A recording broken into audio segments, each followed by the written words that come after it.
Hello, I'm Tiffany Parks, and this is A Bittersweet Moment with Katy Sewell.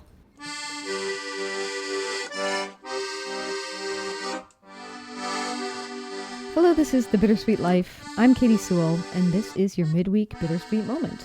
And a quick thanks to start us off to recent donors to the show. I want to thank Marianne and Susan and John and Susanna. Thank you so much for taking the time to send in a bit of support to the show, either through Patreon or through PayPal. Listener donations are the number one reason this show continues, and we couldn't do it without you. Thank you so much. If you're ever interested in donating to this show, there are links in the show notes. You can also just visit thebittersweetlife.net, and you'll see options to donate there. Your support is so valuable as we kick off 2021. Thank you so much, Marianne, Susan, John, and Susanna. And thank you to those of you who have supported this show for months, if not years. Thank you, thank you, thank you so much. Today, we're going to be doing a listener mailbag. We haven't done that for a while, and we've gotten some great emails lately, and I thought it would be worth hearing from you for a change. So let's just go ahead and kick it right off. This is from Susan. Susan writes, "Hi guys, can you possibly do a little nonpartisan blurb reminding your American expat listeners that they need to re-register to vote every calendar year? For upcoming primaries, the deadline is approaching for them to register, or they won't qualify to vote in the primaries." Yes, great reminders, Susan. If you are an American expat, don't forget to re-register to vote. Susan also writes, "No resolutions for me this year, except an ongoing effort to temper my temper. I tend to fly off the handle when offended, when I really think it would be more effective to stay subdued and try to respond with a quieter voice." And since we've been talking about books on the show lately, she also offers this. "My book club read a variety of books last year. One pleasant surprise was The Weight of Ink by Rachel Kadish. I'm still finishing Prague Winter by Madeleine Albright. And related to the pandemic, we also read Codebreaker by Walter Isaacson. Thanks loads and hopeful for a new year." Yes, thank you so much for that note, Susan, and the good reminder. Our next letter is from Valeria, or possibly Valeria. It depends on who you ask, but Valeria.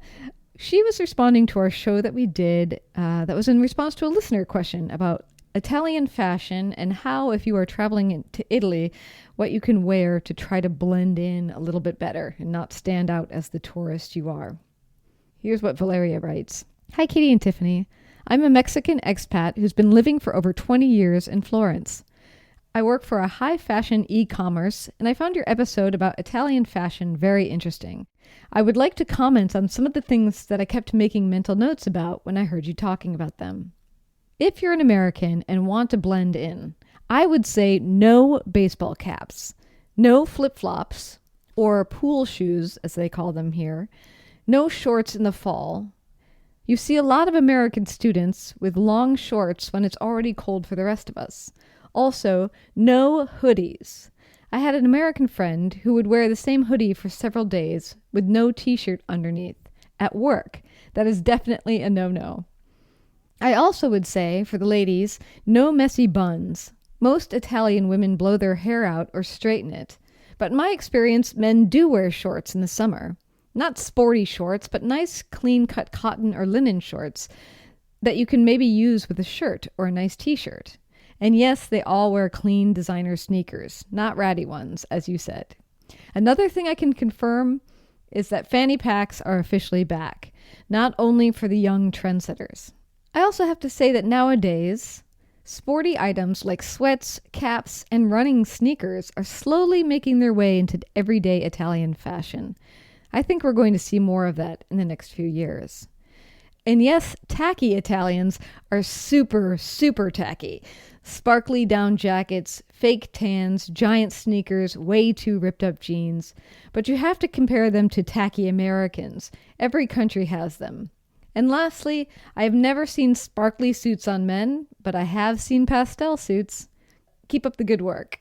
Thank you so much for that email, Valeria. So interesting to hear your perspective as a person who actually works in fashion. And we also got this email in response to the How to Dress Like an Italian episode from Tammy. She asked a question. She wrote, Hello, Katy and Tiffany. I just finished How to Dress Like an Italian. I love the idea of dressing to fit in so you can experience the culture in a different way than a tourist. However, this brought up a question to which I need advice. You said women in Rome do not wear sun hats during the summer unless at the beach. Although I love Italian culture, my heritage is true Irish, with red hair and fair skin that easily burns. So even if I don't wear a hat, I still stand out. Any recommendations on how to fit in while defending against the sun? Sunscreen can only do so much when you are out all day, not to mention the amount of dust that is attracted to sunscreen on the Roman streets. Any advice or thoughts? Now, I know that Tiffany and I both wrote her back, and I don't know what Tiffany said, but I channeled Tiffany in my response. And knowing that Tiffany also wears a hat in the summer to protect her skin, I would say that the answer, at least from Tiffany's perspective, would be protecting your skin is paramount above fitting into the culture. And if you want to wear a hat, just go ahead and wear it. And we got this letter from Halinka. I hope I'm pronouncing your name right as well. Feel free to send me pointers. She's responding to a bonus episode that we did over on patreon.com. All of our patrons get 2 bonus episodes a month extra, and oftentimes we answer questions that we don't talk about on the show. Also, our major donors who donate through PayPal also get access to these episodes. So another reason to donate if you want a little bit more fun behind the scenes listening. So here's the letter. Hello, ladies, and Happy New Year. I just listened to your episode titled, Do You Believe in Santa Claus?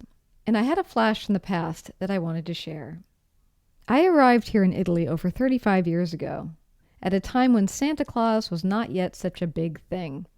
All Italian children celebrated the Befana, the Epiphany, on January 6th. The good witch Befana would bring presents and sweets to the good children and coal to the bad children. Not real coal, but a sugary candy that looks like coal. At that time, I used to go to the gym 2 or 3 times a week. I wasn't working yet, and I needed something to do while I was looking for a job. I met a lovely woman at the gym who would bring her 5-year-old daughter with her. The daughter would sit in the locker room and play with her toys and chat with all the ladies while Mom was in the gym doing her exercises. One day, I came into the locker room wearing a pair of mink earmuffs that a friend in New York had given me before I left the United States. This was in the days when wearing a helmet was not mandatory, but it was cold enough that I needed protection for my ears while riding my motorino. The young girl was in the locker room, and her eyes popped open wide when she saw me. "Oh," she said, "those earmuffs are very beautiful. Where did you get them?" "They were a Christmas present," I replied. "Oh, La Befana brought them to you." Without thinking, the fatal words popped out of my mouth. Where I come from, there is no Befana. The look on the girl's face was tragic, and I instantly realized what I had done. I had just ruined her life forever and broken the golden rule. Never give up a secret of this kind, especially not to such a young girl. I desperately scrambled for something to say when it came to me. "Of course, you know I'm not from Italy. I'm from the United States." "Ah, si. And you know that the United States is all the way across the Atlantic Ocean. The Befana rides a broom, of course, and she can't get to the United States, so she gives Santa Claus all of our presents, and he brings them to us in his sleigh with his reindeer, because it's too far away to go on a broom." I saw her thinking about that for a moment, and nodded as if to say, "Okay, I believe you for now, but millions wouldn't." Thank you so much for that story, and as I told you when I wrote you back, I really love how you wrote it as well.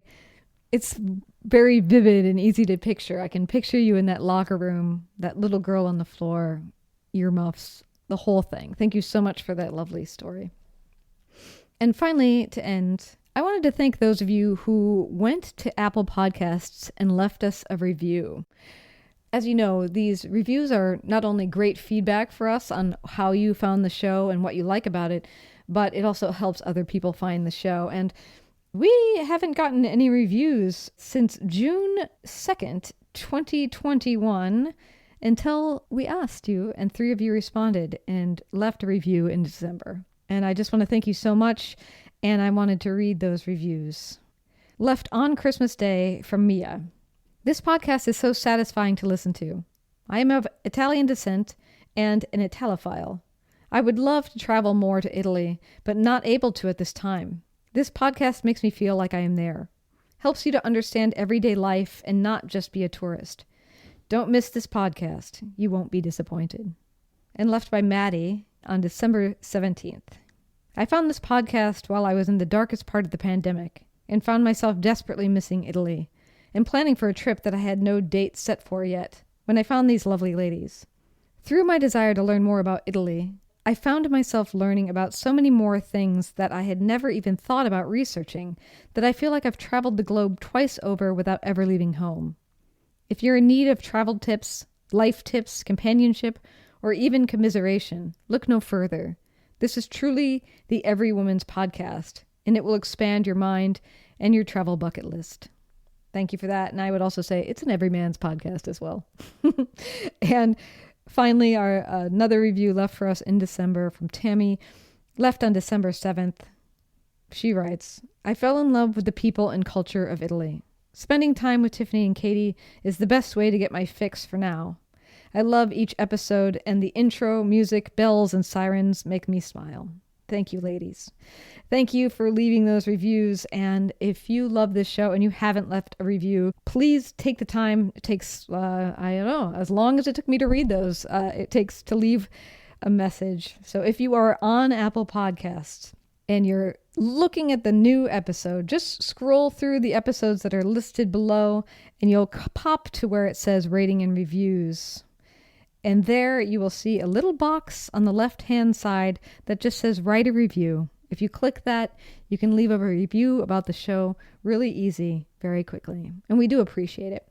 Thank you for all of your emails. I really love hearing from you. I love hearing your stories. I love hearing your reflections about the show. You can always write to us, bittersweetlifepodcast@gmail.com. That's bittersweetlifepodcast@gmail.com. You can also send us a voice memo. We love sharing your voices on this show and hearing from you in whatever part of the world you are in. You can also write to us through our website, thebittersweetlife.net. You'll find contact information there if that's easier for you to remember. You can also donate to the show there if you feel so inclined. And until next time, this has been your midweek Bittersweet Moment. I'm Katy Sewell. Talk to you next week. Bye.